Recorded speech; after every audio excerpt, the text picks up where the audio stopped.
Hey there, Larry. This is chapter 15 of our One School, One Book, Because of the Rabbit by Cynthia Lord.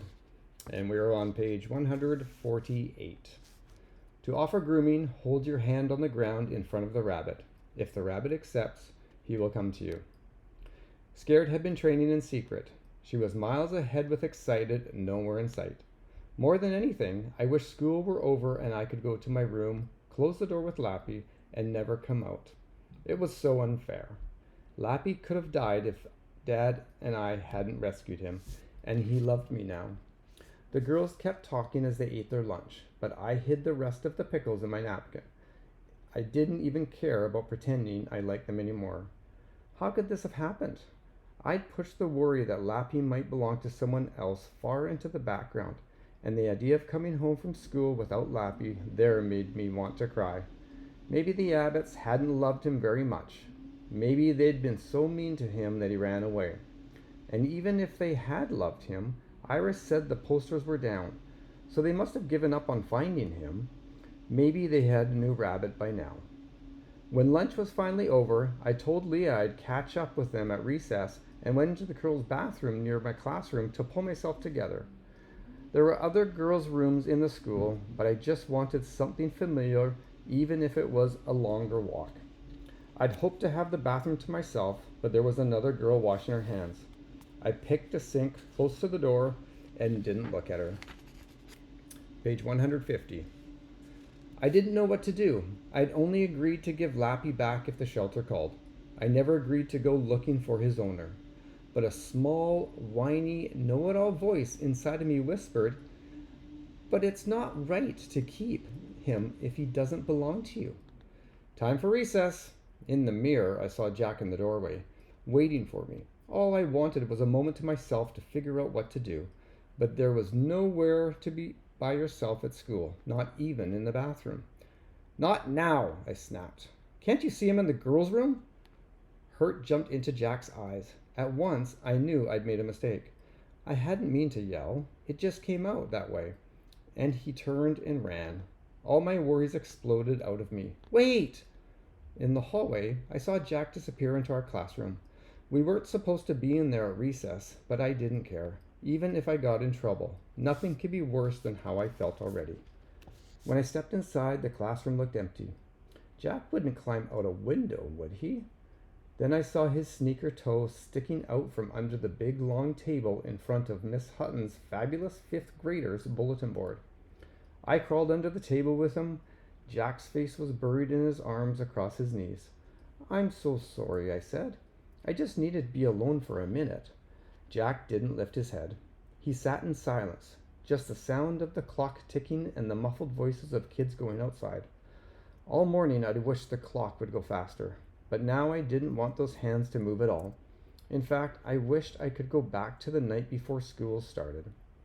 Before I realized how hard it was going to be. But when Lappy was just mine, and anything seemed possible. But I guess anything includes bad things too. "Something horrible happened at lunch," I said quietly. "But no matter how awful I feel, it wasn't right that I took it out on you." Page 152. "It wasn't right," Jack echoed into his arms. I felt ashamed that I had yelled at him and hurt his feelings. Jack had sat with me when I didn't have anyone. He voted for my idea against Iris. I told him things I hadn't told anyone else, including one of Pepera's stories. And I'd rolled my eyes and yelled at him. So what if Jack wasn't exactly like everyone else? I wasn't either. If Pepera were here, I knew what story he'd tell me.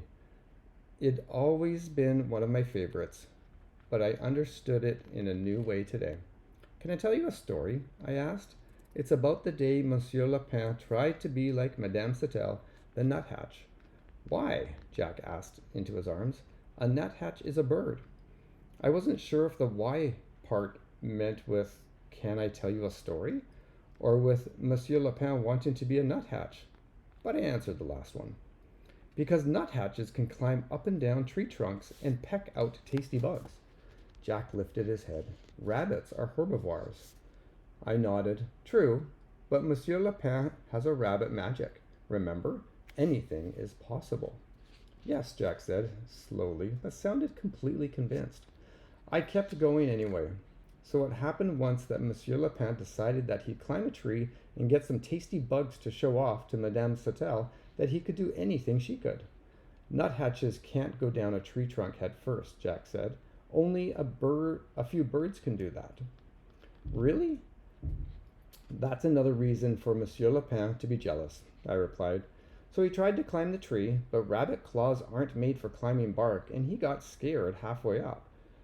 And when he tried to climb down, head first, he fell to the ground. I'd added that in just for Jack. Did he get a concussion? Jack asked. No, he was only embarrassed, not hurt, I said. And then Madame Sautel said, Silly Monsieur Lapin, you'll never be a nuthatch. You're a rabbit. Then she flew up into the tree and climbed down the tree trunk head first, with food to share with him. They ate it together as friends. So it was. I looked at Jack. That's one of my favorite stories. I think it means that a real friend will like you for you. And even if you aren't exactly alike about everything, that's okay. I gave a small shrug. It gives you something to need from each other. Sometimes I have to be Emma Nuthatch, Jack said. I smiled the first real smile since lunch. That wasn't what I was planning to say, but it worked. And you are Jack Rabbit, I replied. We stayed under the table so long that my legs ached and I heard the kids coming in from recess. I couldn't move though, not yet. I felt safe under there, and when I crawled out, that safe feeling would be over. I'd have to deal with the napkin in my pocket. That horrible thing that happened at lunch was about Lappy, I said quietly. Someone lost a rabbit, and maybe it's him. Jack stared at me. Maybe it's him. I nodded, tears filling my eyes. I'm scared to find out if Lappy belongs to that other family. I have to call them, and I don't know what to say. Jack crawled out from under the table. Where was he going? Didn't he hear what I said? Now I was all alone. Then I heard Jack ripping pages from his notebook. What are you doing? I asked, coming out from under the table. Cue cards, he said. Jack handed me a pencil. As I wrote, my hand shook so hard it didn't even look like a handwriting. Hello, my name is Emma, and I found a rabbit. That's the end of chapter 15. Keep on reading, and I hope you enjoy the rest of the book. Take care.